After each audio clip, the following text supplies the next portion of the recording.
ಶಂಕರ್ನಾಗ್ ಅಂತೇಳಿ ಬೆಂಗಳೂರಲ್ಲಿ ಹೈಕೋರ್ಟ್ ಅಲ್ಲಿ ಪ್ರಾಕ್ಟೀಸ್ ಮಾಡ್ತಾ ಇದ್ದೀನಿ. ನಾನು ನಿರಂತರವಾಗಿ ಸುಮಾರು ನನಗೆ ಪ್ರಜ್ಞೆ ಬಂದಾಗಿಂದ ಈ ಧರ್ಮಸ್ಥಳ ಕ್ಷೇತ್ರಕ್ಕೆ ಪುಣ್ಯಕ್ಷೇತ್ರಕ್ಕೆ ನಾವು ಫ್ಯಾಮಿಲಿ ಸಮೇತನೂ ನಾವು ದರ್ಶನ ಮಾಡ್ಕೊಂಡು ಹೋಗ್ತಾ ಇದ್ದೀವಿ.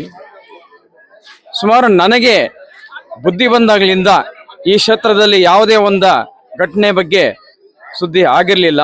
ಇತ್ತೀಚೆಗೆ ಇಷ್ಟೊಂದು ಸುದ್ದಿ ಮಾಧ್ಯಮಗಳಲ್ಲಿ ಈ ಧರ್ಮದ ಬಗ್ಗೆ ಯಾವೆಲ್ಲ ಕಾಣದ ಕೈವಾಡಗಳು ಏನೆಲ್ಲ ಇದೆ, ಇವೆಲ್ಲ ಏನೇನು ಪ್ಲಾನ್ಗಳು ಮಾಡ್ತಾ ಇದೆ ನೋಡಿ. ನಮ್ಮ ಹಿಂದೂ ಧರ್ಮ ಯಾವತ್ತೂ ಮಲಗಿರುತ್ತೆ.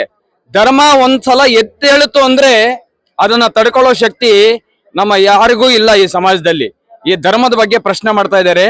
ನಮ್ಮಲ್ಲಿರ್ತಕ್ಕಂಥ ಈ ಕುತಂತ್ರಿಗಳು ಯಾರಿದ್ದಾರೆ, ಈ ಕುತಂತ್ರಿಗಳೆಲ್ಲ ಸೇರಿ ನಮ್ಮ ಹಿಂದೂ ಸಂಪ್ರದಾಯವನ್ನ ಒಂದು ಮುಳ್ಳು ಚುಚ್ಚಬೇಕು, ಒಂದು ಹುಳಿ ಹಿಂಡಬೇಕು ಅಂತ ಹೇಳಿ ನಮ್ಮಲ್ಲೇ ಡಿವೈಡ್ ಮಾಡ್ತಾ ಇದ್ದಾರೆ. ಸಮಾಜ ಇದ್ರ ಬಗ್ಗೆ ಎತ್ತೆಚ್ಕೋಬೇಕು.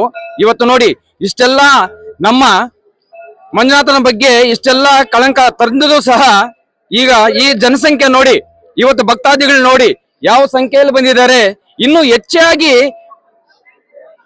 ಪ್ರಚಾರ ಆಗ್ತಾ ಇದೆ ಹೊರತು ನಮ್ಮ ಹಿಂದೂ ಸಂಪ್ರದಾಯವನ್ನ ಯಾವುದೇ ಕಾರಣಕ್ಕೂ ತುಳಿಯಕ್ಕೆ ಸಾಧ್ಯವಿಲ್ಲ. ಶತಮಾನಗಳಿಂದಲೂ ನಮ್ಮ ಮೇಲೆ ದಬ್ಬಾಳಿಕೆ ಮಾಡ್ಕೊಂತಲೂ ಬರ್ತಾ ಇದ್ದಾರೆ. ನಾವು ಅವರಿಗೆ ಬುದ್ಧಿ ಹೇಳಿದೀವಿ ಹೊರತು ಯಾವತ್ತೂ ನಾವು ಒಬ್ಬರ ಬಗ್ಗೆ ಅಪಪ್ರಚಾರ ಮಾಡಿಲ್ಲ. ನಾವು ಇಷ್ಟಿದ್ರೂ ಸಹ ನಮ್ಮ ಬಗ್ಗೆ ಅಪಪ್ರಚಾರ ಮಾಡ್ತಾ ಇದಾರಲ್ಲ, ಈ ಸಮಾಜ ಎತ್ತೆಚ್ಕೋಬೇಕು. ಸಮಾಜದಲ್ಲಿರ್ತಕ್ಕಂಥ ಪ್ರತಿಯೊಬ್ಬರು ನಾವ್ ಯಾರಿದೀವಿ ಹಿಂದೂಗಳು, ನಾವೆಲ್ಲ ಎತ್ತೆಚ್ಕೊಳ್ಳಿಲ್ಲ ಅಂತಂದ್ರೆ ಈ ಸಮಾಜಕ್ಕೆ ಕಳಂಕ ಇದೆ. ಪ್ರತಿಯೊಬ್ಬ ನಾಗರಿಕರಿಗೂ ನಾನು ಮುಟ್ಟಿಸ್ತಾ ಇದ್ದೀನಿ. ನಾನು ವಿನಯಪೂರ್ವಕವಾಗಿ ವಿನಂತಿ ಮಾಡ್ಕೊಳ್ತಾ ಇದ್ದೀನಿ, ಇಲ್ಲಿ ಸಮಾಜ ಎದ್ದೇಳ್ಬೇಕು.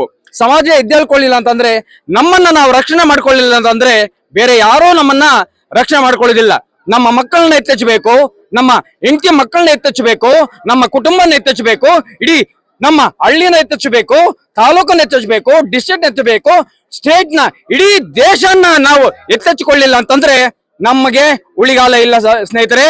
ನಮ್ಮನ್ನ ಡಿವೈಡ್ ಮಾಡಿರ್ತಕ್ಕಂಥ ಷಡ್ಯಂತ್ರಗಳು ಇಡೀ ಏನು ಇದಾವೆ, ಈ ಔಟ್ ಆಫ್ ಕಂಟ್ರಿಗಳಿಂದ ಏನೇನು ಫಂಡ್ ಬರ್ತಾ ಇದೆ, ಈ ಮಿಷನರೀಸ್ ಏನಿದೆ, ಎಲ್ಲಾ ಷಡ್ಯಂತ್ರಗಳು, ಅದನ್ನ ನಾನು ಹೆಸರಿಟ್ಟು ಹೇಳೋದಿಲ್ಲ, ಈ ಪಂಗಡಗಳಾಗಿ ವಿಂಗಡಣೆ ಮಾಡ್ತಾ ಇದೆ. ನಮ್ಮನ್ನ ಕಡೆ ಕಟ್ಟದ ವ್ಯಕ್ತಿಗಳನ್ನ ನಮ್ಮನ್ನ ಕನ್ವರ್ಟ್ ಮಾಡ್ತಾ ಇದ್ದಾರೆ. ಇದ್ರ ಬಗ್ಗೆ ಎತ್ತೆಚ್ಕೋಬೇಕು, ಸಮಾಜ ಬುದ್ಧಿ ತಿಳ್ಕೋಬೇಕು.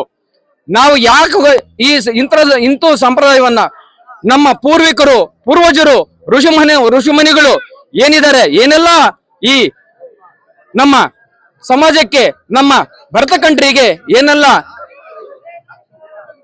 ಇದು ಮಾಡಿದ್ದಾರೆ, ಇದ್ರ ಬಗ್ಗೆ ಚರಿತ್ರೆಗಳಿಂದನೂ ನಮ್ಮ ಬಗ್ಗೆ ಒಂದು ಚರಿತ್ರೆ ಇದೆ ಈ ದೇಶಕ್ಕೆ. ಈ ದೇಶ ನೂರಾರು ಕಾಸ್ಟ್ ಇರಬಹುದು, ನೂರಾರು ಜಾತಿ ಇರಬಹುದು, ದೇಶ ಅನ್ನೋದು ಬಂದ್ರೆ ನಾವೆಲ್ಲ ಒಂದೇ ಅನ್ನೋದು ದೃಷ್ಟಿಯಿಂದ ಈ ಹಿಂದೂ ಧರ್ಮವನ್ನ ಕಾಪಾಡಬೇಕು. ಜೈ ಹಿಂದ್, ಜೈ ಬಲೋ ಭಾರತ ಮಾತಾಕ್ಕೆ ಜೈ.